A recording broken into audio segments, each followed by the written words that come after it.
Aujourd'hui, la région Al Hamra se trouve dans un carrefour, on peut dire un tremplin exceptionnel de son histoire économique. La quasi-totalité des jeunes porteurs de projets, des TPE, des micro-entreprises, voire des entreprises moyennes, donc les PME, n'ont pas de garantie à offrir au secteur financier, notamment aux banques et aux sociétés de financement. C'est un événement, à mon sens, très particulier parce qu'il a double dimension. La première dimension temporelle, parce qu'il vient après l'adoption, et cet événement se tournant bien sûr historique, géopolitique, l'adoption du plan d'autonomie par le Conseil de sécurité. Il y a une autre dimension spatiale. Le Forum économique régional, l'Ayoun, Sakia Hamra et ses partenaires.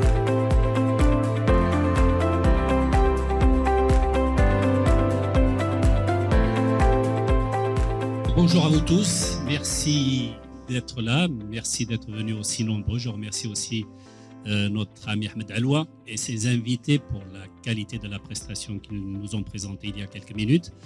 Encore une fois, merci beaucoup. Je vois que vous êtes nombreux. Ce qui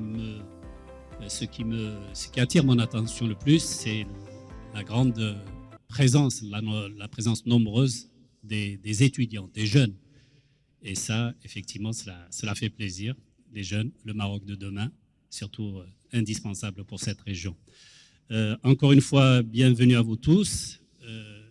Cela fait plaisir de vous voir aussi nombreux. Merci pour votre hospitalité. Nous venons tous pratiquement de Casablanca et nous avons perçu depuis hier cette chaleur humaine propre à la région et à ses habitants. Permettez-moi de vous adresser mes salutations sincères à l'occasion des 50 ans de la glorieuse Marche verte et aussi de l'adoption par le Conseil de sécurité du plan de large autonomie des provinces sahariennes du Maroc, c'était le 31 octobre dernier, et aussi mes salutations pour la célébration mardi prochain de la fête de l'indépendance de notre cher pays, le Maroc. Ce débat sur l'attractivité économique s'annonce passionnant parce qu'un intérêt particulier se focalise évidemment sur les opportunités d'emploi, comme cela a été développé il y a un instant par Ahmed Aloua et ses invités. Et avant de commencer, je souhaiterais enfin préciser que la dernière partie de ce panel sera consacrée évidemment aux questions que vous allez poser à nos invités. Et là, je m'adresse évidemment particulièrement aux jeunes, encore une fois, et qui, je pense, qui j'espère auront des questions quant à l'avenir, leur propre avenir en matière d'emploi, en matière de bien-être dans cette région qui effectivement présente énormément d'opportunités. Et nous allons donc ensemble explorer tous ces atouts, les nombreux atouts de cette belle région, ainsi que le rôle des différents initiateurs dans les domaines bien souvent innovants. Et on a eu l'occasion d'avoir un aperçu il y a un instant. Et pour cela, j'ai le plaisir de vous présenter donc mes invités. Mes invités, c'est Madame Lamia Znaghi, qui est directrice générale de la Fédération nationale des industries de transformation et de valorisation des produits de la pêche. Madame Znaghi, vous allez faire une entrée remarquable. Installez-vous là où il vous plaira, marhaba. J'ai le plaisir également de recevoir, d'accueillir, c'est Mohamed Jiffer, directeur du Centre régional d'investissement pour la zone de l'Ayoun. Merci beaucoup aussi, Jiffer, d'être là. Merci d'avoir patienté déjà. Merci. Et Zakaria Salhi, qui est également avec nous, directeur régional de l'ANAPEC, l'Agence nationale pour l'emploi et les compétences. C'est Salhi, où êtes-vous? Il est là. Il arrive. Merci encore une fois. Et évidemment, voilà, l'émission ne se fera pas sans la présence de Sir Tabenzinat, qui est directeur général adjoint en charge du pôle métier du groupe Temwilcom. Vous voyez, on vous a applaudi. Vous, moi, quand je suis venu, personne ne m'a applaudi. Vous voyez, l'injustice. Merci. Merci, je plaisantais. Merci encore une fois d'avoir répondu présent donc à notre invitation. Merci à tous. Ce qui m'intéresserait déjà peut-être dans un premier temps, vous poser à tous une question commune. Laquelle cette question? C'est que, voilà, je viens de dire il y a un instant, effectivement, ce que représente cette rencontre que nous avons le plaisir et l'honneur d'entamer aujourd'hui avec vous, à propos d'une région, de ses potentialités, de ses habitants aussi. Ce qui m'intéresserait, c'est de savoir peut-être un peu votre vision. Comment voyez-vous la place de la région de l'Aïon, Sakhir al-Hamra, depuis un demi-siècle maintenant? On commence par vous. Allons-y. Dites-moi un peu quelle est votre vision. 50 ans après, j'allais dire.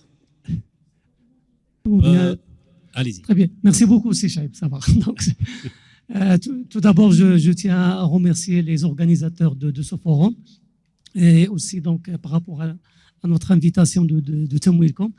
Donc, c'est vrai, nous sommes là donc, dans le forum qui est organisé, un forum économique sur la région de l'Aïon Sakhir al-Hamra, donc une région qui nous est chère. Donc, elle est dans le Sahara marocain. Donc, la région, depuis donc, 50 ans, on pourrait dire qu'il y a une grande évolution. On avait le film institutionnel tout à l'heure, donc des avancées importantes en matière d'infrastructure, en matière donc, de réalisation de grands projets. Donc, on avait le port, on avait les CHU qui est en cours. Donc, et c'est vrai que c'est un vrai bouleversement. Pourquoi je peux en parler en connaissance de cause moi aussi? La dernière fois que je suis venu, c'était aussi la première fois. C'était pratiquement il y a 35, 36 ou 37 ans. À l'époque, je travaillais pour la première chaîne de télévision marocaine, Rabat. Et Dieu sait que voilà, le bouleversement est immense. Ce n'est plus l'Aïoun, c'est une grande cité. Et avec ces infrastructures, c'est vrai qu'on est loin d'imaginer, à partir en tout cas de Casablanca. Tout à fait. Donc, par rapport à ces projets-là, on ne peut qu'être fier donc, de ces avancées. Donc, c'est un radical. Donc, la ville s'est métamorphosée. Donc, avec c'est-à-dire les ingrédients au niveau du développement, les potentialités, donc, il est plein de potentialités dans cette région. Donc, on a parlé de la pêche, l'industrie de pêche, l'agriculture, l'agroalimentaire, le tourisme, le BDP. Il y a plusieurs chantiers donc, qui sont lancés. Donc, on a besoin des opérateurs dans le secteur de BTP. Bref, donc c'est une avancée très très importante, certes importante, mais il y a encore beaucoup à faire. Donc on n'est pas encore, c'est-à-dire on attend encore de faire d'autres réalisations, d'aller un peu plus loin au niveau notamment, donc comme ils ont parlé dans le panel précédent. Donc l'infrastructure, elle est là. L'État a mis beaucoup de réalisations sur l'infrastructure. Maintenant, il faut qu'on exploite cette infrastructure. Et là, pour pouvoir l'exploiter, l'essentiel, c'est qu'on doit développer davantage donc, l'entrepreneuriat, on doit développer davantage l'initiative privée, donc justement pour créer beaucoup plus de valeur, créer d'emplois. Vous avez parlé des jeunes qui sont nombreux, donc on les remercie. D'ailleurs, ce sont les futurs entrepreneurs de demain, donc on les invite, on les sensibilise tout de suite pour qu'ils puissent prendre de l'initiative. Il y a beaucoup de potentialités. L'infrastructure est là, les conditions sont là. Et on a besoin maintenant donc, de l'entrepreneuriat privé pour pouvoir créer beaucoup plus donc, de valeur ajoutée et d'emploi. Alors, vous avez utilisé plusieurs fois le mot emploi, évidemment. Ça vous interpelle quelque part, c'est Salhi. Vous êtes de l'ANAPEC au niveau de la région. Et c'est vrai, la présence des jeunes ici à cette rencontre, elle est importante. Elle a son importance. S'ils se sont déplacés, ce n'est pas pour rien. C'est qu'ils attendent évidemment beaucoup de choses de vos initiatives à vous tous. Que dire aujourd'hui, Si Salhi, voilà, par rapport à tout ce qui a été dit, par rapport aux 50 ans passés et que nous sommes tous en train de vivre et de fêter en ce moment? Tout d'abord, je vous remercie pour cette aimable invitation.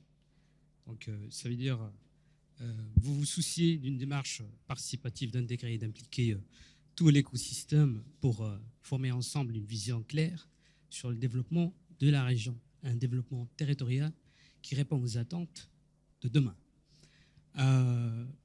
Là, je vais parler d'une façon générale tout d'abord, pour ne pas personnaliser soi-disant la discussion pour l'ANAPEC.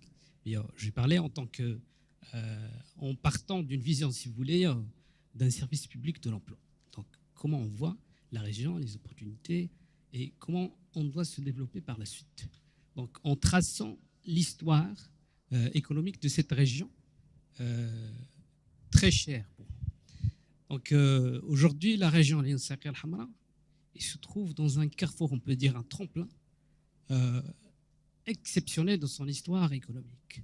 En prenant en considération les changements aujourd'hui politiques, sociaux et économiques, donc il y a la clairvoyance également royale. On peut parler tout d'abord de sa position géostratégique excellente sur la façade atlantique.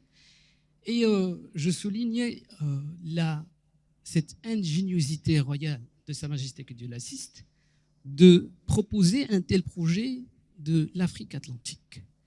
Donc, ça veut dire qu'aujourd'hui, on peut rendre cette région un hub économique d'excellence et en quelque sorte un pan de synergie économique intercontinentale, c'est-à-dire un passage vers les autres continents et de boost de cette coopération sud-sud.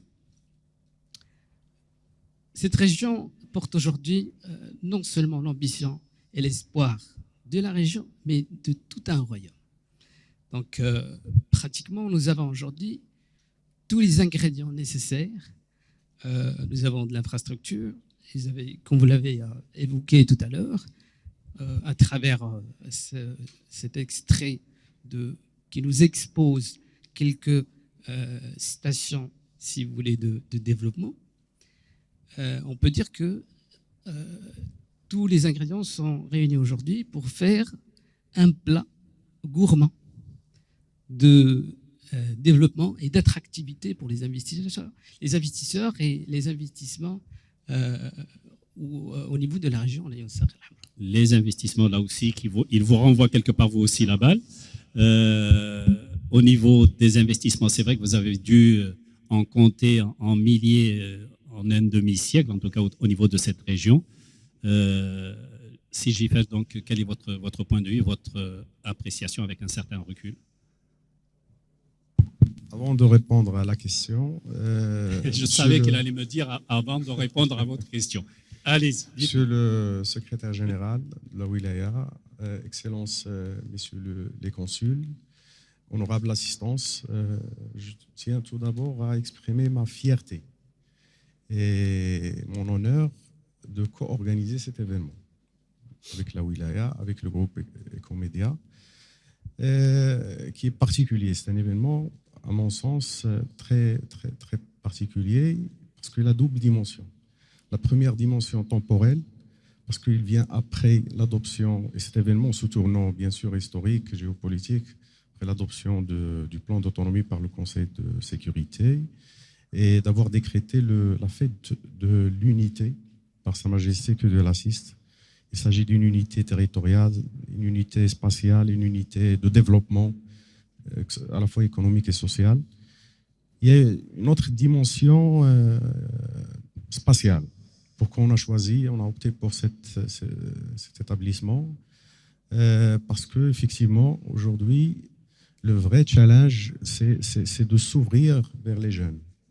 Et c'est de renforcer cette convergence entre le monde économique et entre le monde académique. C'est très important, parce qu'aujourd'hui, là où le bas blesse et la difficulté qu'on avait auparavant, c'est cette situation paradoxale, en quelque sorte, entre les besoins en emploi, les besoins en compétences, en talent, et puis le taux de chômage. C'est ça aujourd'hui. Il y avait plusieurs programmes, plusieurs initiatives, il y a un grand chantier engagé par le gouvernement dans ce sens, que ce soit en matière de formation, en matière d'intermédiation, en matière également d'insertion dans la vie économique.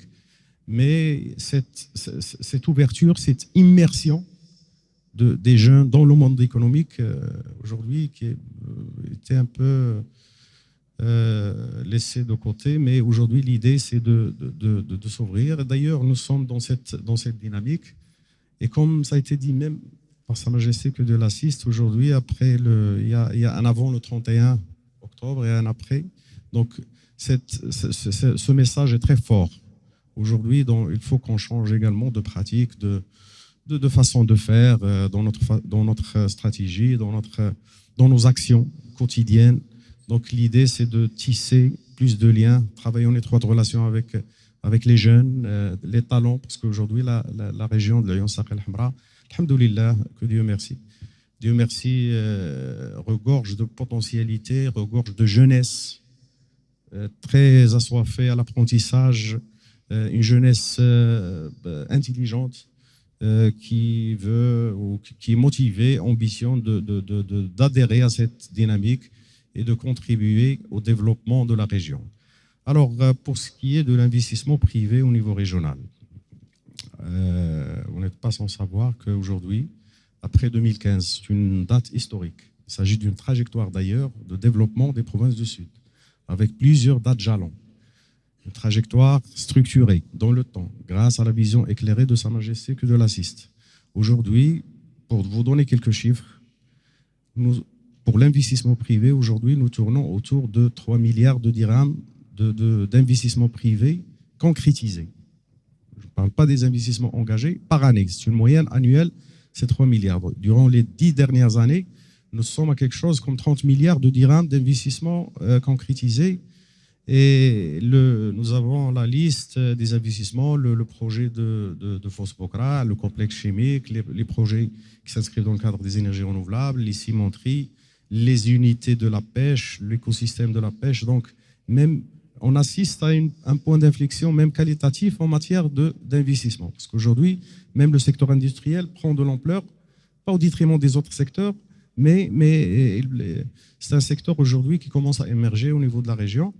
Et pour l'investissement public, juste pour vous donner la part des investissements privés dans le mixte global, dans l'investissement d'une manière globale, l'investissement public depuis 2015, d'ailleurs, c'est une année, et pour nous, c'est une année de référence, parce qu'il coïncide avec le nouveau modèle de développement. 60 milliards de dirhams d'investissement public a été concrétisé, a été engagé. 52 milliards dans le cadre du nouveau modèle de développement et 8 milliards dans d'autres programmes, PDR, PDT, etc. Donc, si on compte, le total, ça fait 60 plus 30, c'est 90.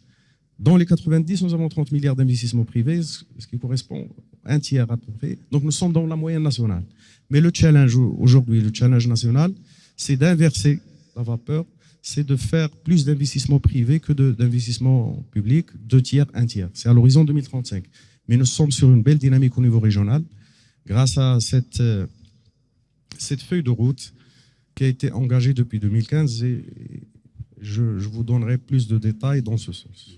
Voilà. Alors, effectivement, vous avez parlé des ressources propres à cette région et parmi ces ressources, il y a les ressources halieutiques, évidemment. Et là aussi, Madame Zenaghi, je rappelle que vous êtes directrice générale de la FENIP, la Fédération nationale des industries de transformation et de valorisation des produits de la pêche dans notre pays. On a parlé tout à l'heure pendant la discussion, la précédente discussion animée par Si Ahmed Allouan, qu'effectivement, rien que ce secteur représente, je crois, 30%, ici, rien qu'au niveau de l'Aïoun, par rapport à la production générale exportée par le Maroc. Ce qui m'intéresse, c'est effectivement comment voyez-vous, à l'échelle en tout cas de vos activités, ces 50 ans passés? Parce que l'Aïoun a toujours été une région à très fortes ressources halieutiques. Allez-y, allez-y. Merci beaucoup, Monsieur Chouaib Hamadi, et je tiens à joindre ma voix à ceux qui m'ont précédé pour vous remercier les organisateurs, notamment la Wilaya et le groupe Ecomédia, pour le choix judicieux de ce contexte, de ce timing assez particulier au cœur de tous les Marocains. Nous sommes très heureux, il y a un contexte de ferveur et de bonheur et de motivation de tout le peuple marocain à tous les niveaux, grâce à la vision éclairée de Sa Majesté le Roi, à sa stratégie qui a fait du Maroc un Maroc d'excellence, un Maroc de résilience et un Maroc d'ambition. Et donc, nous ne nous arrêtons pas au défi. Et je saisis cette occasion pour féliciter Sa Majesté pour la fête de l'unité, l'anniversaire de la Marche verte et la prochaine fête de l'indépendance qui constitue un contexte majeur donc, pour notre pays et pour tous les secteurs. Et ça nous met aussi de la pression parce qu'il faut qu'on accompagne toute cette dynamique. Il faut que tout le monde travaille selon son axe de travail.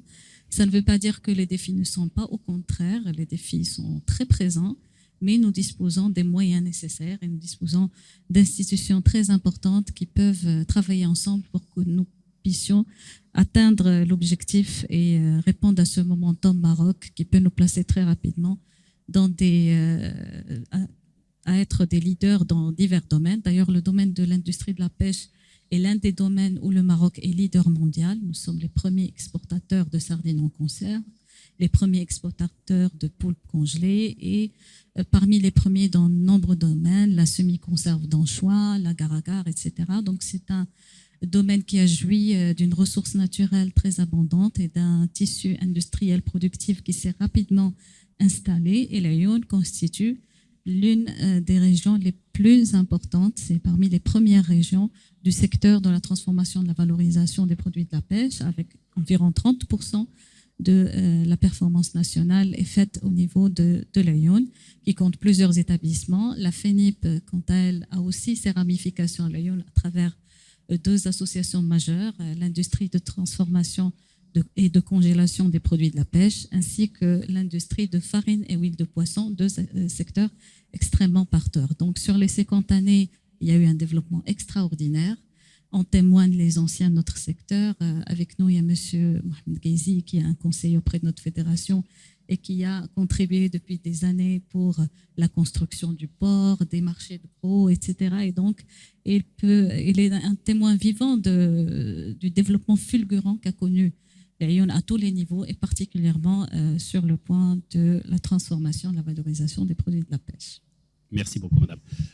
Sigifer, CRI, vous avez insisté durant votre intervention tout à l'heure sur l'année 2015. 2015, c'est vrai que vous avez cité quelques exemples, mais en tout cas, vous aviez l'air d'y attacher énormément d'importance. En quoi cette année 2015 est-elle spécifique, si on peut dire, à la région de l'Aïoun Saqiya al-Hamra? Alors, l'année 2015, c'est une année historique, emblématique pour la région, parce que c'était l'année où Sa Majesté, le roi que Dieu l'assiste, avait lancé le nouveau modèle de développement des provinces du Sud, avec une double vision. Une vision économique, sociale, stratégique, pour promouvoir l'investissement, pour développer la dimension humaine, pour asseoir un cadre de vie décent pour la population. Et puis, il y avait la dimension, un enjeu géopolitique qui était axé sur la dimension africaine. C'était de faire des provinces du Sud, d'une manière générale, et la région de l'Aïoun en particulier, un hub, un trait d'union nord-sud, en développement ce corridor nord-sud. Donc, c'était ça, il y avait double vision qui sont intimement liées, articulées entre le développement socio-économique et l'enjeu géostratégique et l'intégration des provinces du Sud dans leur profondeur africaine. Donc, double vision. Il y avait une feuille de route qui a été lancée en 2015 avec un certain nombre de projets structurants. La philosophie de ces projets, c'était de valoriser les ressources dont jouissait la région, parce qu'il y avait, d'ailleurs, il y avait un diagnostic, parce qu'avant la feuille de route, il y avait un diagnostic en 2013 qui a été lancé et qui a révélé qu'il y avait un certain nombre d'insuffisances économiques, d'insuffisances sociales, etc.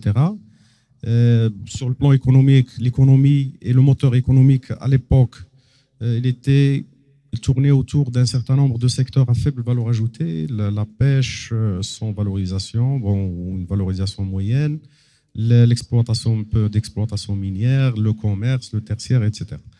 Mais l'idée, c'était de partir de ces insuffisances, prendre en considération les potentialités, les points forts de la région, qui étaient auparavant perçus comme étant des contraintes. Ils ont été transformés en opportunités. Et donc, les potentialités, à titre d'exemple, pour ne pas s'attarder sur l'ensemble d'ailleurs, il y en a une dizaine, c'est la position géographique de la région Lyon Saqiya al-Hamra à la porte de l'Afrique, les provinces du Sud de manière générale. Donc l'idée, c'était de valoriser ce point fort par de la connectivité pour asseoir effectivement cette vision économique, mais à la fois géostratégique. La voie express Disney-Dakhla, les ports, le port Dakhla Atlantique aujourd'hui qui a atteint un niveau très avancé, travaux, je pense qu'il s'agit de tourne autour de 50%. Et puis, donc, la valorisation également du capital humain, grâce à un certain nombre d'infrastructures de dernière génération, la Cité des métiers et des compétences, l'EST, la faculté de médecine et d'autres établissements de formation qui sont d'ailleurs en parfaite harmonie avec l'économie locale d'aujourd'hui, mais également de demain. Donc, parlons de l'économie bleue. Donc aujourd'hui, ces établissements dispensent des disciplines dans ces secteurs innovants et des secteurs axés sur la montée en gamme. C'est ça le plus important. Aujourd'hui, on parle d'un certain nombre de relais de croissance de dernière génération. Le troisième volet qui a été également valorisé, les ressources halieutiques, les ressources minières, grâce aux infrastructures portuaires, grâce au complexe chimique aujourd'hui de Fos-Bokra qui dépasse les 24 milliards de dirhams d'investissement, pour augmenter cette valorisation et pour faire bénéficier à la population locale, notamment les jeunes, de ces fruits de ces investissements. La valorisation également des conditions naturelles, le vent, le soleil. C'est une région assez ventée. La vitesse du vent dépasse les 10 mètres secondes. Et d'ailleurs, c'est un critère aujourd'hui qui est très compétitif par rapport à d'autres régions, par rapport même à d'autres pays. Donc, la vitesse du vent, le soleil, aujourd'hui, nous avons, Dieu merci, un potentiel assez compétitif avec la réalisation d'un certain nombre de projets. Aujourd'hui, on ne parle plus non seulement de potentialité, mais on parle de réalisation. Nous avons 1,3 gigawatts aujourd'hui de capacité installée au niveau régional. C'est un chantier qui s'inscrit dans le cadre du mix électrique national, la transition énergétique. C'est un chantier stratégique. Et puis, les énergies renouvelables, aujourd'hui, ils ont un impact très important par rapport à tous les secteurs. Aujourd'hui, on parle de l'agriculture, on parle ne serait-ce que l'agriculture, avec les conditions, avec les restrictions hydriques au niveau du nord du royaume, les changements climatiques, etc. Nous avons cette capacité de développer des ressources en eau non conventionnelles, le dessalement d'eau de mer, avec des prix très compétitifs. Grâce à ce triptyque, eau, énergie, agriculture, les terrains, le foncier disponible pour faire de l'agriculture. Il y a plusieurs cultures aujourd'hui qui ont été identifiées. Nous avons les fruits rouges, le maraîchage, le forage, etc. Et d'ailleurs, nous avons des exploitations qui sont aujourd'hui réalisées dans le cadre des forages avec les coopératives présentes dans la... Donc, il y a ce volet énergétique, son impact sur l'agriculture, son impact également sur l'industrie. Parce que nous savons qu'aujourd'hui, le secteur industriel, c'est un secteur énergivore par excellence. Nous pouvons faire aujourd'hui de l'énergie à bas coût et décarbonée. C'est très important parce qu'on parle... D'ailleurs, la spécificité économique régionale, c'est une économie qui est tirée par la demande extérieure. C'est très important. C'est l'export. Bien sûr, nous avons une économie locale, un marché. Bon, le marché n'est pas dans sa taille critique. Nous avons 450 000 aujourd'hui habitants. Nous ne pouvons pas aujourd'hui prétendre de faire de l'investissement pour couvrir les besoins locaux. Donc la demande extérieure aujourd'hui est capitale. La demande extérieure, il y a une contrainte, c'est la décarbonation. Nous avons aujourd'hui cette capacité de produire localement et prétendre à des marchés extérieurs. Il y a une stratégie même gouvernementale dédiée à l'export, avec le département concerné, pour encourager l'export, pour accompagner les exportateurs.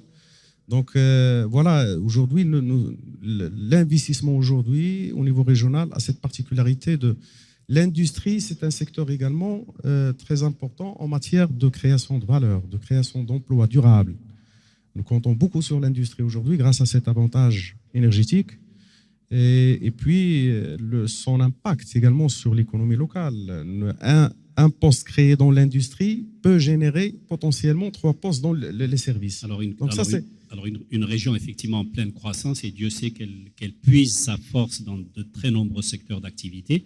Là aussi, vous venez de citer pratiquement l'importance de l'adhésion en matière d'emploi Et là, je me tourne là aussi vers vous, Si Salhi. Est-ce que effectivement l'ANAPEC a tous les moyens de participer aujourd'hui, en tout cas peut-être avec un certain bilan, de participer à cet effort collectif? On dit que la philosophie, c'est de l'art de poser des questions. Et cher Sichaïb, c'est une très bonne question.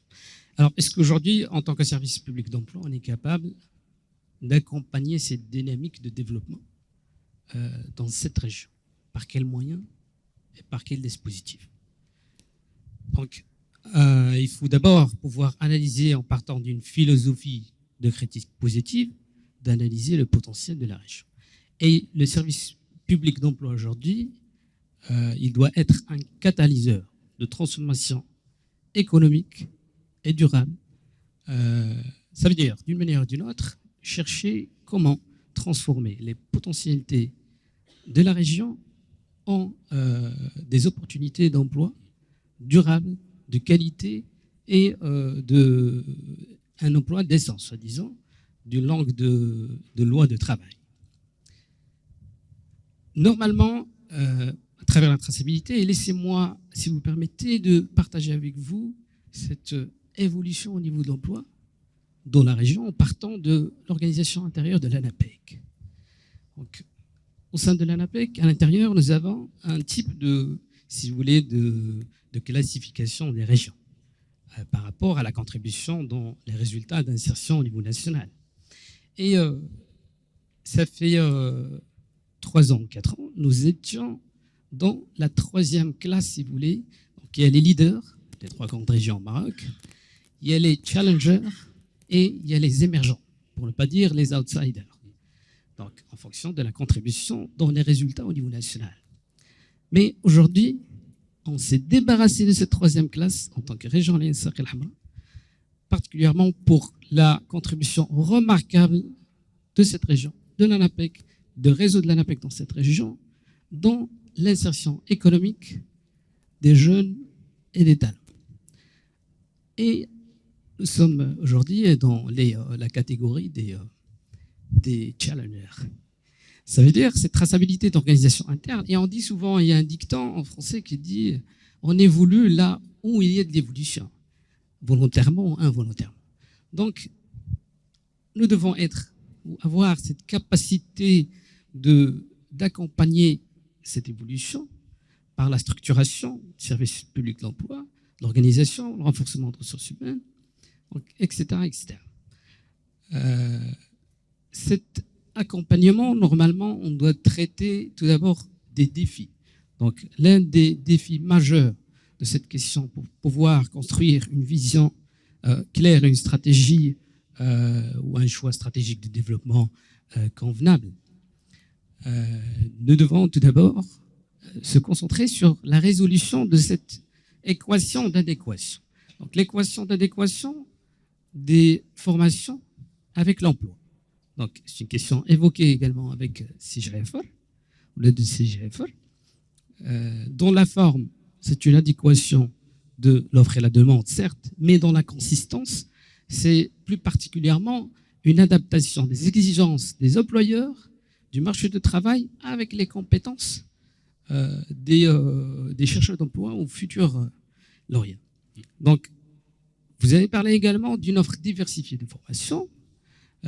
Et oui, mais à notre niveau, on sait très bien que ça n'accompagne pas bien dans les meilleures conditions ou dans la meilleure visibilité, ou ça ne couvre pas en quelque sorte les métiers émergents qui vont apparaître par la suite. Mais est-ce que vous les avez quantifiés déjà?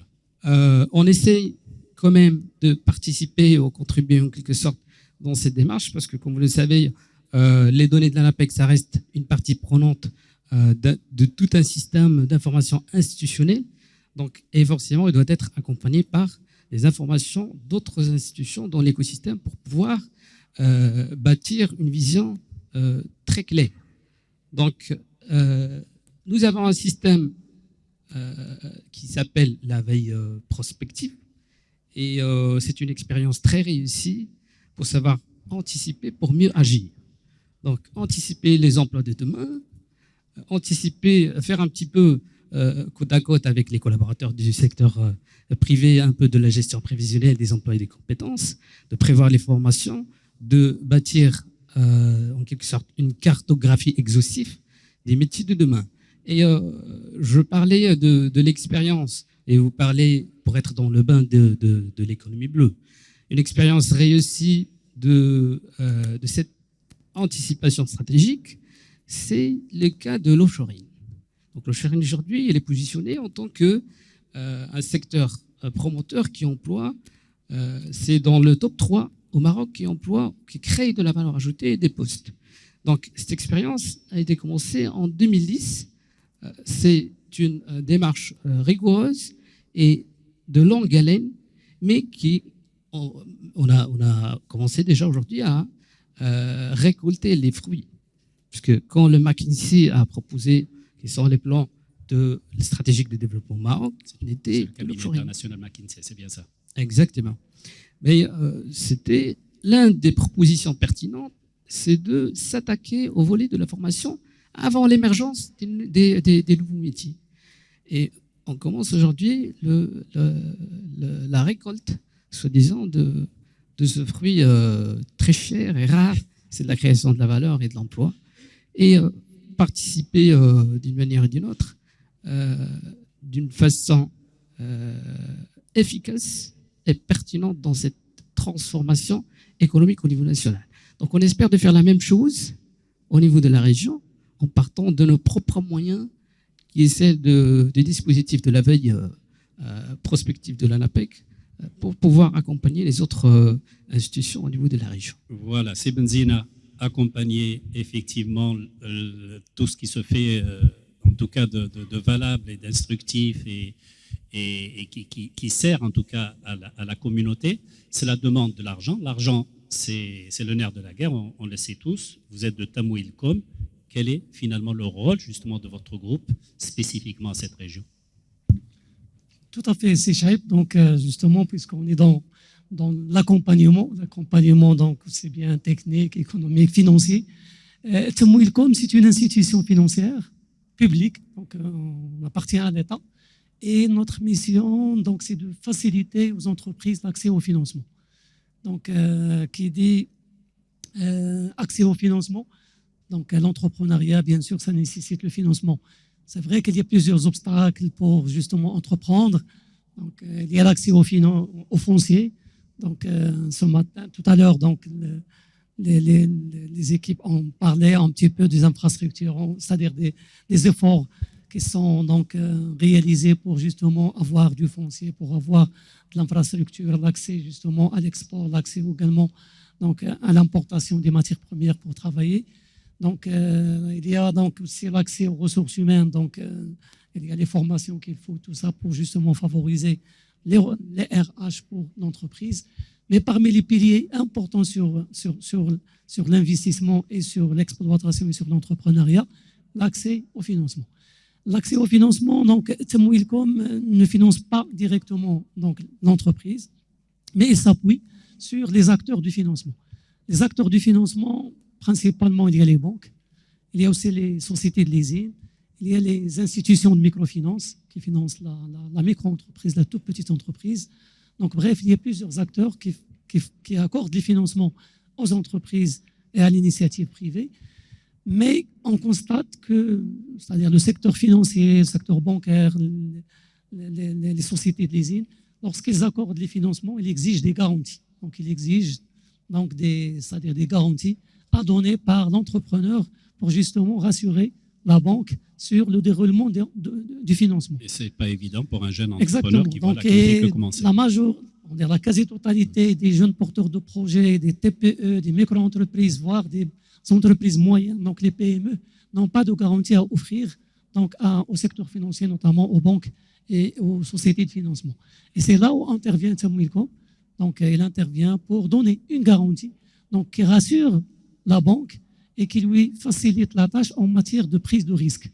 Donc, c'est vrai qu'on ne donne pas une garantie à 100%, mais quand même, on couvre la banque ou bien on couvre le secteur financier jusqu'à 80%. Il y a des garanties à 50, à 60, 70, voire 80% donc, de couverture de risque. Et comme ça, donc, la banque ou bien la société de financement, son risque est très maîtrisé et il n'aura pas donc, de problématiques pour donner ce financement. À condition, bien sûr, que le projet soit viable, c'est-à-dire qu'il a une capacité pour pouvoir justement dégager de la valeur, dégager du cash flow pour pouvoir aussi bien donc, être durable et aussi donc, rembourser les financements qui ont été accordés. Mais quel est généralement le profil type du jeune entrepreneur qui vient vous voir? En fait, la garantie ou bien notre garantie, c'est par rapport à, c'est-à-dire tout le monde, c'est-à-dire tout secteur confondu peut bénéficier de cette garantie. Donc, il n'y a aucune exclusion. Au contraire, il y a une inclusion. Donc, on est là pour travailler sur l'inclusion financière. Et d'ailleurs, au départ, on avait commencé uniquement la garantie avec le secteur bancaire et on a élargi aux sociétés de leasing. Et on a constaté que même les banques ou les sociétés de leasing, la micro-entreprise, la très, très petite entreprise, n'arrive pas à se financer auprès du secteur bancaire. C'est normal. Les banques, ils financent des gens très structurés. Donc, la micro-entreprise, elle est financée par les institutions de microfinance. Et on a aussi élargi donc, cette garantie aux institutions de microfinance pour qu'ils puissent accorder aisément des financements à la micro-entreprise. Et je voudrais justement, comme elle a dit, c'est Jiffer, donc par rapport à 2015, aussi 2015, c'était une date victoire pour nous. Donc, au départ, on était centralisé au niveau de Rabat. Donc, on n'avait pas de... Et on disait aux banques, écoutez, vous donnez le crédit, nous, on va garantir. Mais on constate qu'il n'y a pas vraiment de l'impact. Pourquoi? Peut-être les gens sur Casa, sur Rabat, ils connaissent la garantie, mais au niveau des régions, les banquiers ne connaissent pas ce que ça veut dire la garantie. En tout cas, ils ne sont pas bien imprégnés de la garantie. Donc parmi les décisions qu'on a prises, c'est qu'on doit sortir sur les différentes régions et on doit s'installer sur les régions pour pouvoir être à la proximité aussi bien de nos partenaires du secteur financier, les banques et les sociétés de financement, qu'avec aussi les opérateurs à travers la CGM, la Chambre de commerce, le CRE, etc. Donc, en 2015, on a mis en place notre centre d'affaires de Lyon, qui est donc, il a 10 ans maintenant, donc en 2015, et justement pour faire cette proximité avec les acteurs. Et depuis là, donc depuis 2015 jusqu'à présent, donc on a constaté une évolution importante, donc des crédits, des projets qui sont financés à travers notre garantie. Et juste un chiffre, donc voilà, donc par rapport à 2024, donc les crédits qui ont été distribués aux TPME, donc on couvre uniquement les TPME, on fera les très gros projets parce que c'est les TPME qui ont besoin de la garantie publique. Donc les crédits qui ont été distribués, c'est ce qui représente le plus gros du tissu économique exactement, au niveau de tout le Maroc, même 98%. Exactement, c'est 98%, c'est les TPME, donc c'est l'essentiel du tissu, et c'est là où il y a de l'emploi, c'est là où il y a vraiment de l'emploi et c'est de la valeur, et c'est les TPME qui sont les moteurs de l'économie. Donc, juste un chiffre, en 2024, donc les crédits qui sont distribués par le secteur financier au niveau de la région et qui concernent les TPME, donc c'est 2 milliards de dirhams de crédits qui ont été donc octroyés avec une participation de Tamwilcom à peu près à 60% des garanties qui ont été données. En quelle année vous avez En 2024. 2024. Donc, annuellement. Pour cette année 2025, on a une idée? Plus, moins? On est pratiquement avec une évolution un peu de 10% par rapport à l'année 2024. Mais c'est-à-dire, on estime que l'évolution doit être importante compte tenu justement des potentialités, compte tenu de l'infrastructure qui existe actuellement, compte tenu des projets qui sont lancés et les chantiers qui sont ouverts. Donc, on attend à ce que les jeunes s'inscrivent bien dans l'entrepreneuriat et nous sommes là pour les accompagner, principalement sur le volet financier qui est notre ADN par rapport à ça. Madame Zenaghi, justement, est-ce que les jeunes s'intéressent aujourd'hui aux activités halieutiques? Est-ce qu'ils veulent se lancer dans ces activités-là? Merci beaucoup pour cette question assez difficile, parce qu'il faut se mettre dans la peau des jeunes. Mais avant de pouvoir y répondre, il est essentiel de mettre un peu quelques éléments de contexte. Tout à l'heure, M. Jeffer a parlé d'un élément important et qui constitue un défi majeur pour notre secteur et pour tout autre secteur dans la même catégorie, c'est cette nécessité de monter en gamme et d'innover, parce qu'aujourd'hui, il ne s'agit plus de produire plus, mais de produire mieux. Il faut aller chercher plus de valeur ajoutée. Le secteur, on dira qu'il a eu beaucoup de succès, aussi bien sur le plan national qu'international, ce qui a fait qu'il y a eu une pression assez accrue sur les ressources naturelles marocaines. C'est un défi qui est international. Tous les pays qui sont dotés de ressources halieutiques ont subi les mêmes problèmes, celle de la pression sur la ressource.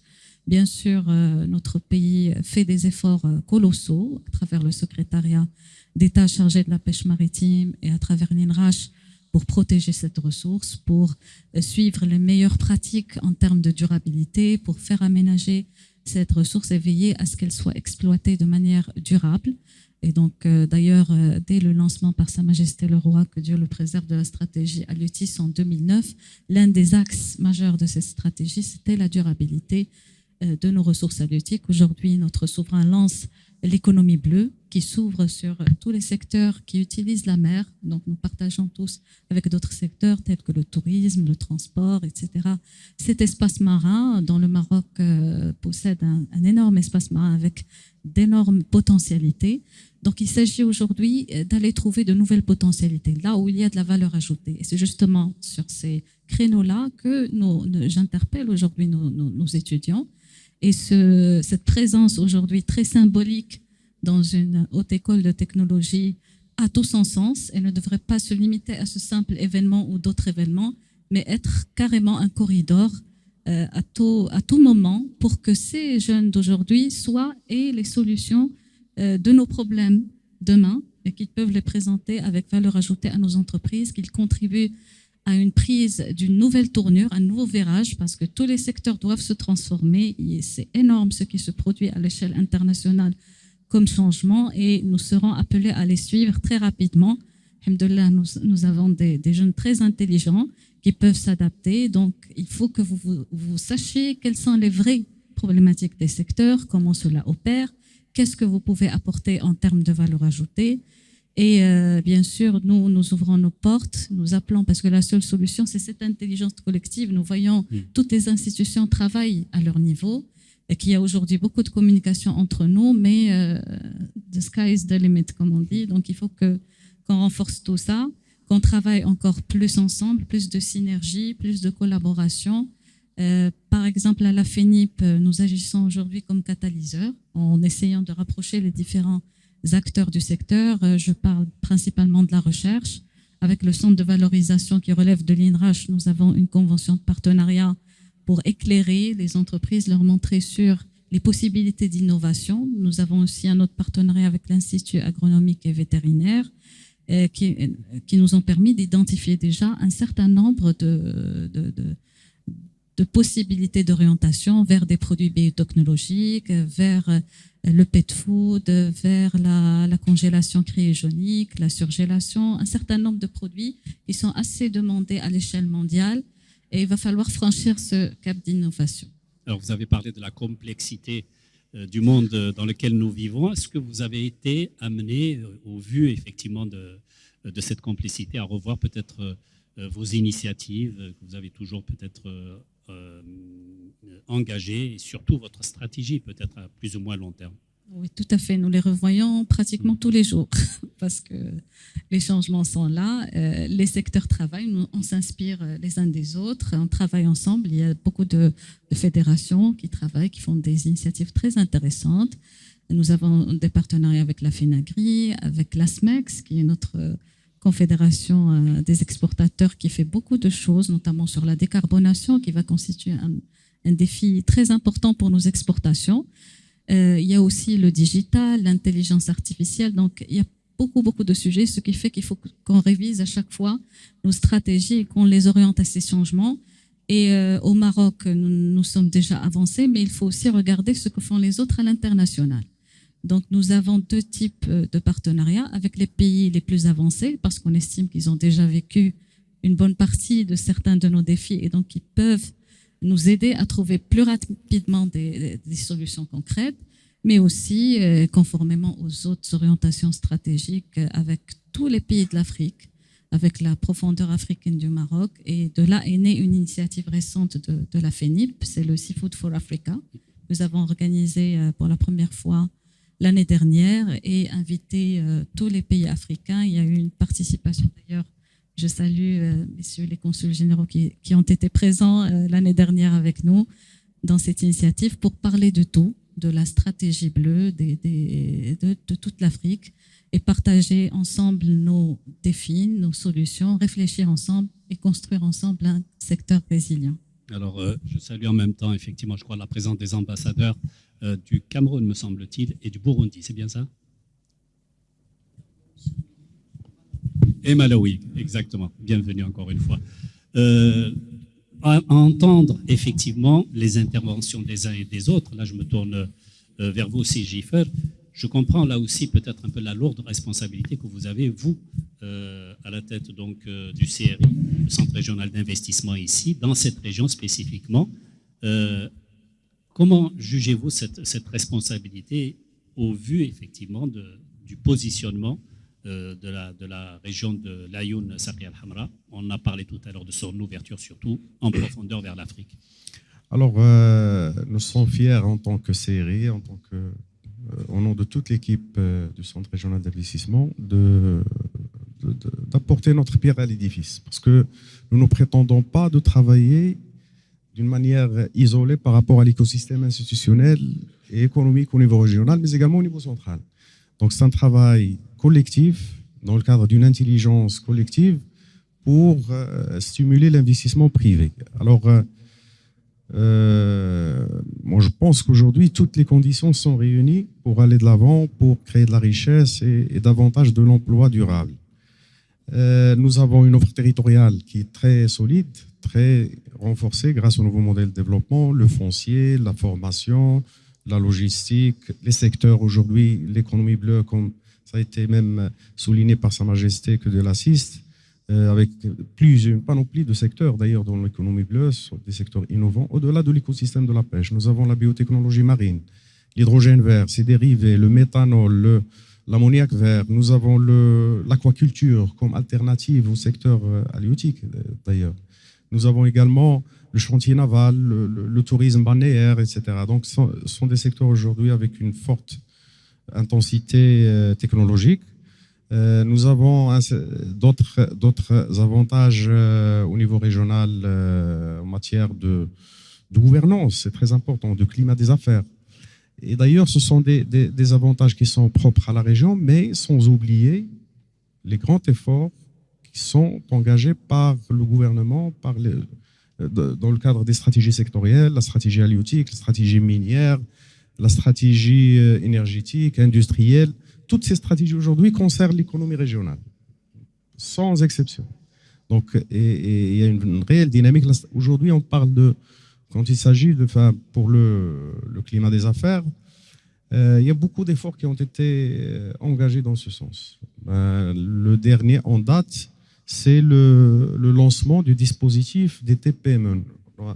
En lien avec l'accès au financement, aujourd'hui, il y a un dispositif dans le cadre de la nouvelle charte de l'investissement qui a été lancé mardi dernier par le chef du gouvernement et pour effectivement promouvoir l'investissement et renforcer le tissu des TPME au niveau national, mais également au niveau régional. D'ailleurs, c'est un dispositif qui est en parfaite harmonie avec la nature du tissu économique local. Nous avons aujourd'hui 90% de ce tissu constitué par des TPME. Alors, c'est un dispositif très innovant, bien sûr en complément des autres dispositifs. Le dispositif principal, celui axé sur les projets stratégiques, sans oublier bien sûr les autres efforts, parce que quand on parle de la charte de l'investissement, c'est l'un des leviers du climat des affaires. Il y a plusieurs chantiers qui ont été engagés, le chantier de la simplification des procédures administratives, le chantier de l'e-création de l'entreprise, les délais de paiement. Donc il y a un package de chantiers structurants, de réformes qui vont dans le sens de l'acte d'investir. Pour stimuler cet acte au niveau régional, il y a également cette dimension de régionalisation avancée, déconcentration administrative. Donc tous ces chantiers-là s'inscrivent dans le cadre de l'acte d'investir. Et pour le CRI, pour revenir à la question également, nous avons, pour asseoir cette vision d'économie bleue, telle qu'elle a été soulignée par Sa Majesté que de l'assiste, nous avons travaillé sur une banque de projets. Parce qu'aujourd'hui, le vrai challenge, est au-delà du financement, de l'accès au financement. Le vrai challenge, d'ailleurs, c'était une insuffisance, une carence révélée dans le cadre du diagnostic, dans le cadre du nouveau modèle de développement. C'est le manque d'esprit entrepreneurial au niveau. Avant 2015, je parle d'avant 2015. Aujourd'hui, c'est-à-dire la tendance est positive. Donc, pour répondre à cette question, à cette priorité d'ailleurs. C'est un effet quand même qui n'est pas propre à l'Ayoun. Effectivement. Voilà. Donc, l'accompagnement du CRI, bien sûr, avec toutes les parties prenantes au niveau régional, c'est de donner à ces investisseurs, à ces porteurs de projets, des idées de projets pour dérisquer leurs projets dans un premier temps, mais également leur donner les éléments d'aide à la prise de décision en matière d'investissement. Donc, nous avons travaillé sur une banque de projets sous l'égide de M. Loueli de la région. Dans le cas, c'est une banque de projets d'ailleurs qui est harmonieuse avec ces nouveaux gisements de prospérité, ces nouveaux relais de croissance régionale, l'économie bleue, l'économie verte, les énergies renouvelables, l'économie circulaire, l'agriculture, etc., l'industrie manufacturière, les services à forte valeur ajoutée. Nous avons travaillé sur 80 idées du projet avec une démarche multifactorielle en adoptant le couple marché-produit. C'est-à-dire, je m'explique, si on prend par exemple aujourd'hui un produit, la question qu'on s'est opposée, c'est est-ce que ce produit-là dispose de toutes les conditions requises pour sa réussite, compte tenu de l'offre territoriale, compte tenu des facteurs de production aujourd'hui au niveau régional. Et puis le marché, nous avons même travaillé sur quels sont les marchés aujourd'hui potentiels, que ce soit B2B, régional, au niveau même les marchés B2C, les marchés extérieurs. Donc voilà, nous avons travaillé sur cette articulation produit-marché pour, à titre d'exemple, pour être concret, nous avons aujourd'hui beaucoup d'unités d'industrie de pêche, beaucoup d'unités de conserve.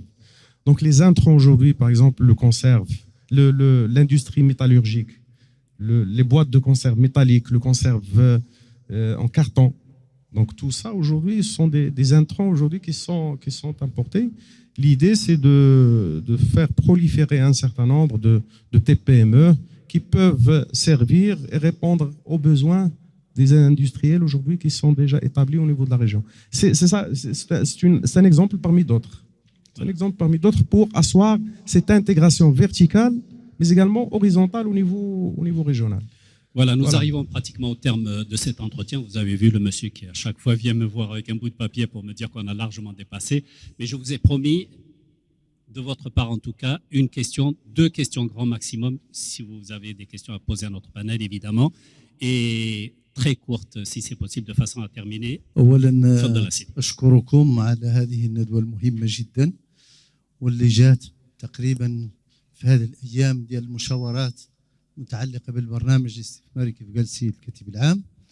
أنا عندي تساؤل حقيقة كنت بغيت نطرحه على الوكالة الوطنية ولكن ما تحت الفرصة نطرحه للسيد المدير ديال الاستثمار. حقيقة هون عندنا كل مؤهلات الاستثمار كل. أولا المستثمر كيقلب على البنية التحتية، هي موجودة مواني، مطارات، كهرباء، ماء، محاكم. ثانيا المحاكم موجودة. ثالثا الأمن والاستقرار موجود. فبالتالي احنا اللي شفناه هون وهو الاستثمارات الكبيرة للدولة، ولكن الاستثمارات ديال المستثمرين الخواص هي اللي ناقصتنا. علاش؟ احنا كنقولوا عندنا مشكل ضريبي، احنا عندنا هنا الإعفاء الضريبي، ولكن لا الإعفاء الضريبي ولكن ما هو رسمي، واللي بغينا من الدولة تدير واحد ضريبة، مثلا تدير 5% من أجل تشجيع الاستثمار، ولكن تكون باينة معروفة في القانون. فهاد 5% تقد تزيد حتى 10% في مدة سنوات، لأنه المستثمر خصو يعرف فعلا هذا المشكل ديال الضريبة. ثانيا مشكل الأبناك، كيف شار لها الأبناك اليوم ما تعطيك درهم، إلا أنت طلبت واحد لاكوسيون واحد لين ديال 200,000 درهم كيطلبوك ديال واحد لا غارونتي ديال 1,200,000. وهذا هو اللي يجعل واحد الإشكال كبير، واللي احنا فعلا احنا تكلمنا عن الموجود ولكن بغيناش نهي المشاكل اللي الجهة وجدت مكان الاستثمار كبير جدا، ولكن لحد الان المستثمرين احنا بغينا التصنيع يكون عندنا في هذه المدينه. وشكرا. Shukran. Qui peut répondre à ce monsieur? Plusieurs questions, hein, voilà, plusieurs volets ont été développés, mais je souhaiterais de votre part, si c'est possible, des réponses quand même assez succinctes et assez courtes. Donc par rapport justement à l'accès au financement, c'est واش vrai. بغيتي جاوبك بالعربيه ولا اللي كاين؟ Ok, شكراً. alors. Donc l'accès au financement, c'est vrai, le secteur bancaire, lui, donc, il est là pour donner du crédit, il est là pour donner du financement. C'est son métier. Certes, il y a le risque, il dit qu'il y a du risque, donc il faut qu'il y ait des garanties. Et nous, on se porte garant pour justement ne pas exiger à l'entrepreneur d'apporter trop de garanties. C'est vrai, c'est pas évident, c'est pas facile, mais quand même, on est revenu de très loin. Avant 2015, bon, il y a un crédit de 100, il faut de garantie de 1000. Parce que le banquier, lorsque je suis au tribunal, je ne vais pas récupérer. Maintenant, les choses ont beaucoup changé. Et actuellement, comme j'ai dit, donc, on n'était même pas à 100 millions de dirhams il y a 10 ans. Maintenant, on est à 2 milliards de crédits distribués pour le secteur privé.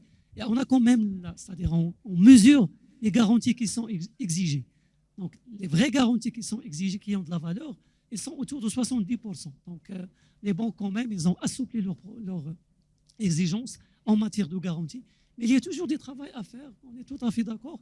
Et on est là pour ça, pour les pousser à donner du financement et ne pas bloquer sur la problématique de garantie. Mais par contre, comme j'ai dit au départ, il faut que le projet soit viable. Donc c'est ça l'essentiel, c'est un projet correct, viable. On est là, nos équipes sont également là pour pouvoir accompagner et pousser les banques à financer. Voilà. Si vous souhaitez, j'imagine, apporter quelques précisions à votre niveau.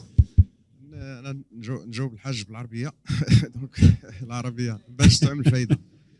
اذا هذه ملاحظه في محلها، غير هو بغيت نوضح واحد القضيه بالنسبه للاستثمار الخاص. ملي كنقولوا ما كاينش استثمار خاص في الجهه، انا شخصيا ما متفقش، لانه عندي المعطيات بالارقام، بلغه الارقام، ومعروفين المستثمرين ومعروفين المستثمرين المحليين والمستثمرين الدوليين ولكن كاين واحد بطبيعه الحال عندنا اليوم الارقام 30 مليار ديال الدرهم اللي استثمرات في الجهه من 2015 ل 2025. معروفين المشاريع بالاسماء واش هذا الشيء كافي؟ متفق معك ما كافيش، لانه نظرا لهذه المؤهلات اللي كتفخر بها الجهه كما قلتي، ونظرا لهذا المناخ ديال الاعمال والعرض المجالي والتنافسيه، لانه عرض مجالي تنافسي، لانه المستثمر كيقلب على التنافسيه. ما كافيش يمكن لنا نديروا احسن، ولكن المشكل اللي واقع بغض النظر على هذه القضيه ديال الضريبه وديال الوضعيه الجبائيه في الاقاليم الجنوبيه، واللي هي محفزه، كانت محفزه وتاريخيه ولعبات واحد الدور وعندها الضوابط ديالها معروفه. راه كاينه الوثيقه ديال المديريه ديال الضرائب ديال 2017 كتوضح هذه الامور، ولكن المشكل ماشي، انا في نظري وربما يكون غلط، المشكل اللي كان بالنسبه للمستثمر اليوم الطبيعه ديال المستثمرين، عندنا مستثمرين محليين وعندنا مستثمرين دوليين. ما عندناش مستثمرين اللي كيجيو من ربوع المملكه وكيجيو يستثمروا ايضا في الاقاليم الجنوبيه المغربيه. هذا هو المشكل الحقيقي، هو المستثمرين اللي كاين، ولكن كتلقاهم هاد المستثمرين كيمشيو لافريقيا وما كيجيوش. هذا هو باش نكونوا نهضروا بلغه بكل وضوح. اذا هذا ودار هذا سميتو اتفاقيه مع لا سي جو ام باش نمشيو في هذا ويكون واحد الاستثمار على مستوى الاقاليم الجنوبيه، نظرا وهذه الظرفيه المناسبه، وكانت مناسبه من شحال هذه ماشي غير اليوم، واليوم تقوات بفضل طبيعه الحال هذا الشيء اللي هضرنا عليه. المشكل اللي كان بالنسبه للمستثمر، وهذه كان ربما نقدروا نتفهموها، وهو الاسواق. دابا عندنا سوق محليه هنا في جهويه 450,000 نسمه عندنا في الجهه ديال العيون. السوق بحال بغينا نقولوا وصل لواحد المستوى ديال النضج، انه ولا جا واحد المستثمر خصو يعرف لمن غيبيع. كيشوف هنا 450,000 ماشي سوق كبيره الا بغى يبيع هذا، وكاين ديجا المستثمرين وكاين انتاج الحمد لله وكاين معاملات. كاين السوق اللي كتبقى هي هذا مع البي تو سي، ولكن كاين البي تو بي اليوم اللي الرافعه ديال الاستثمار. الا جا واحد المستثمر عنده واحد السوق جد مهمه على المستوى الجهوي، هما هاد المشاريع الكبرى. بحال خدينا غير على سبيل المثال المشروع ديال فوس بوكرا، هذا ديال 22 مليار ديال الدرهم راه خلق واحد الشركات، واحد النسيج مقاولاتي ديال الشركات الصغرى جدا الصغرى والمتوسطه. هاد المشاريع ديال الهيدروجين الاخضر كتخلق لنا نسيج. اذا هادو هما الاسواق اليوم اللي يمكن لهم هاد لا بروليفيراسيون ديال الشركات من خلال المشاريع الكبرى الخاصه. هو انه اليوم ما يمكنش الرهان يبقى على الاستثمار العمومي، هو راه كان رافع من طبيعه الحال من 2015 خلق ظروف تنافسيه باش يمشي الاستثمار الخاص. كاين شركات كبرى اليوم كتستثمر في قطاعات استراتيجيه مهيكله، غتخلق لنا هذاك غيكونوا عندها دوك لي زيفي ملتيبليكاتور، يعني غتخلق واحد النسيج وبدات كتخلق نسيج. راه المشروع ديال فوسفو اليوم راه لاحظنا راه عندنا واحد العدد ديال لي تي بي ام اللي تخلقوا بهذا. اذا كاين هذه السوق المحليه بي تو سي البي تو بي، وعندنا دابا السوق الدوليه. راه خصنا نراهنوا على الطلب الخارجي على غرار هذا النسيج المقاولاتي اللي كاين اليوم، وكاين فيه عده افاق وكاينه استراتيجيه اليوم ديال الوزاره ديال الصناعه والتجاره في هذا المجال، وكاين الميثاق ديال الاستثمار اللي تا هو كيمشي في التوجه، وكاين جميع ظروف النجاح باش نمشيو في التصدير. لانه اليوم الحمد لله بلادنا مشات في التوجه خلال قطاعات واعده اللي فيها هاد لا مونتي اون غام، قطاعات جديده من الجيل الجديد تحت الرؤيه ديال سيدنا الله ينصرو، ومشينا في التوجه ديال التصدير. لانه الدول عرفنا الدول اللي مشات في التصدير هي اللي خلقت الثروه وخلقت تركيا الى اخره. حنا اليوم الحمد لله راه وصلنا لمستوى عالي في التنافسيه، وكنتجاوزوا عده دول في هذا المجال. والمجال الترابي ديال الاقاليم الجنوبيه كيخول لينا نخارطوا في هذه الديناميه ونمشيو للتصدير، انه كل شيء اليوم متاح. اذا الرهان هو الاشتغال على شنو هما الاسواق اليوم اللي غنمشيو ليها التصدير. كاين هذا الميناء ديال الدخله الاطلسي، الميناء ديال العيون، عندنا لا لوجيستيك اللي كتخول لنا هذا التوجه.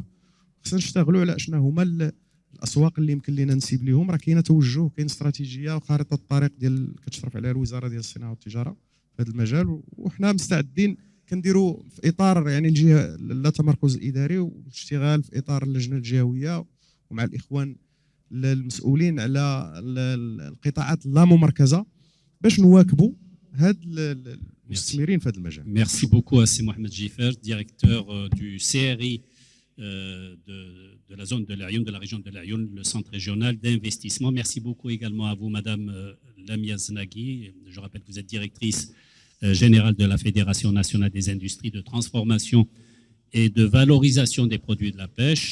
Si Zakaria Salhi, merci encore également à vous aussi. Vous dirigez l'ANAPEC, l'Agence nationale pour l'emploi et les compétences. Et c'est Benzina également. Merci beaucoup, Serta Benzina, directeur général adjoint en charge du pôle métier du groupe Temoilcom. Merci en tout cas à vous tous, encore une fois, d'être venus, d'avoir permis ce grand moment de débat. Et grâce à vos témoignages aux uns et aux autres, voilà, nous sommes en mesure de nous faire pratiquement une idée aujourd'hui bien beaucoup plus précise des énormes potentialités en moyens humains et en moyens matériels, en énergie exprimée, en volonté affichée aussi pour faire de cette grande région de l'Aïoun une région incontournable de promotion, d'idées et d'affaires. Merci encore une fois à vous tous d'avoir répondu à notre invitation, d'avoir assisté à ce forum régional économique dans la région de l'Aïoun Sakhia al-Hamra, et à très bientôt, Inch'Allah. Le forum économique régional, l'Aïoun Sakhia Hamra et ses partenaires.